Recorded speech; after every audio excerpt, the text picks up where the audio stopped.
Halo abba. Halo Garbe. Salaam alaikum. Waalaikum salam warahmatullahi wabarakatuh. Akkam nagaa jirtani abba? Fayyaa jirtaa garii? Jira nagaa rabbiin galannaa ga'u akkam isin nagaa jirtani? Wallaahi alhamdulillahi rabbil aalamiin hafuura keetuu dhabne naga'umaa mucaa. Wallaahi abba naga'uma. Ijoolleen nagaa maatiin biyyaa nagaa jiru? Wallaahi nagaa haateellee nagaa kaleessuma tana nuu deette. Nagaa galata rabbiitiillee naga'umaan rabbiin hiike. Mee akkamatti Garbee kiyya fuudha hartan jedhanii gurbaa achitti? Abba sanumaaf isin bilbilee beektanii? Fuudhaa jira ijoollee biyya arabaa tana birri illee hin qabdi hin dalagatti qalbii waan yaaddeetuma isinitti illee himuu sodaadde. Amma mee sodaadhullee isinii hima jedhee isinii bilbilee abba. Maali sila ta duraatu homaa itti ergaan jirtu sunuu waan nyaattu dhabdee ijoollee waliin asitti mataan na dhukkube. Tammaa nati fuudhuuf amma achitti bada himoo kana akkana isin godha amma. Maali fuutummaa natti fuutu tun ijaartii duraa irratti? Abba isiin haateettu jaddisaa isiin qabeenallee hin qabdi lukkootuma sanaa gurgurattu. Hayyee. Asi fuudhaan ta birrii qabdu jira abba. Maal lukkuun faranjitti tagaafa kaadhatti bunaanaa bitattu jettee gaafa duraa bittee itti kennite mucaallu kadhee cabsee buuphaallee buusaan jirtu maaliin buna bitatti intalli? Akkasumatti haa qallabdee akkasuma cabduu sanuma hiiteetuma haa qallabdu abba amma asittani fuudhuu murteessee jira waan jettan naan jira. Ani waa takka keessan jiru intala tana irratti ani intala biroo hin fidu.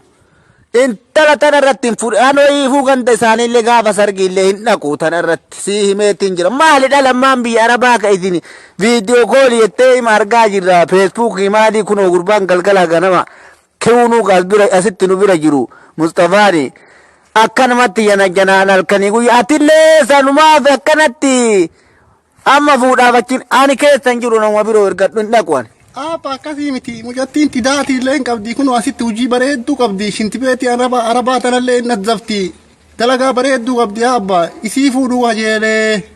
Shintibeetiin arabaa sidaati. Badaa mucaan badaa dara himaame as deemi ilma kee waan jedhu dhageetta shintibeetii taraddi. Ajaa'iba taasitti.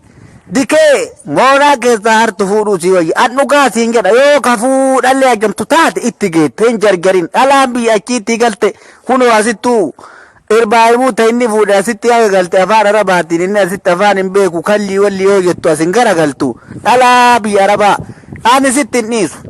Abba tanuma hoyyaa godhaa waa maraaf wantanuma laale abba afaan illee hin beetti ani illee hin beeka yoo galleellee afaan garagaraa dubbanna abba. Amma ka jedhu ani mucaa kiyya.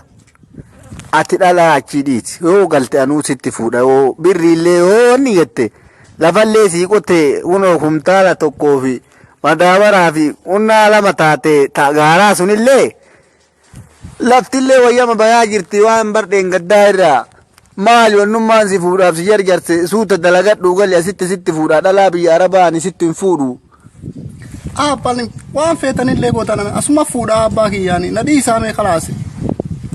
Ani kalaasii keen beeku deemi akkumatti fuudhi ergadhu warruma duraan ergatuufi olii galtanii malee ani intala tana irratti lukkuulleen cabdee kasitti himaa jiru tuunu waan ittiin bultu dhabde maali naa jiraattuuf ati taanillee narra hiitte yoo boru ganama qabamtee sunillee galte tanallee narratti kuffisuufi. Maal gootarree dirma rakkataa waa marattuu isinuma qabaanillee abbaa kiyyaan fuudhee karaa fuudhee yaada isiniin ga'e malee.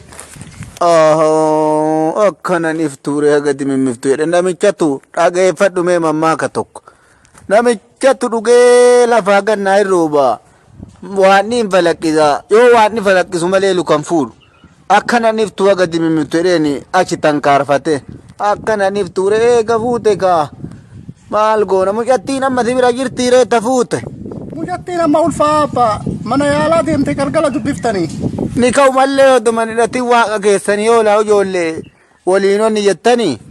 Ni kaanni baraafuu badee abba ni kaa kamaaleeti ni kaanni gaafa biyya galle ni kaanuu godhani. Maal taaree baluu ijoollee lama akkasuma argate gafuute birriin qabdiimi. Birrii dambi qabdi birriin qabdi birrii 3,000 qabdi. Maal anaallee waanaan ergitanii ree kunoo idaani gibiriif madaabaraallee narratti baatanii. Birrii gaaf duraati ergitellee keessaa hin balleesse 20,000 haatellee dhukkubee kunoo isiillee haakimiin fidee anallee uffata illee hin qabu waan aan argitanii ree ammallee. Mee intala tana ni kaa'adhaa dura abba intala tana ni kaa'addee ka'eeti. Eegasii ulfoofte maal gootaani kaallee onnummaan hojii xaartuuf hin jiru. Gaafuma galtan maxxaanii alama warraa fiddaniiti. Dhiisinurraa waan haa erge. Abba meelaa akkasii miti amma mucattiilleen abbaa kiyyaallee jetti ani teessan tana danda'an jiru abba. Adaa isittu maani anillee walumaani mee waa laalaan haa ergaa yookaan birri mas jirtu tana balleessaan. Abba isiin alaa balleessitanii waan abboomaaf isin damadhullee hin qabu. Biyya sanitti illee galu ani dafqee asii isin ergee re'een baatisee akka hin taane ta'ee fuudhaa isin. Maalikaa gurbaa wanni ilma dhalchaniif guyyama akkanaa kana nama xaqqamuufi kumuma shanii irraa naa dhaami kaayoo achiillee naan ergine haatettiinillee duraa wal fixaarraa bilrii ilma kiyyaa akka waan kophatti si dhaltee balleessitee naan jette. Isin dhugaa jette qofanna dhaluun ooltu. Maali dhibe maysiitiif anillee wacii keessummaa natti dhuftu oo magaalatti argu waa shaayii godhaan malee. Kophatti nyaadhe ani ka ana achi na baafta adaatillee haate mooliilatti kottu galii horii keellee narraa oofadhu intala teellee ta duraa waradhullee hadharraa daanga baasi manaana kalaasi nagaan jiraadhu cufadhee jira bilbilaani sirratti maal jedha achi ba'ee waan haati gorsitu kuni hundi.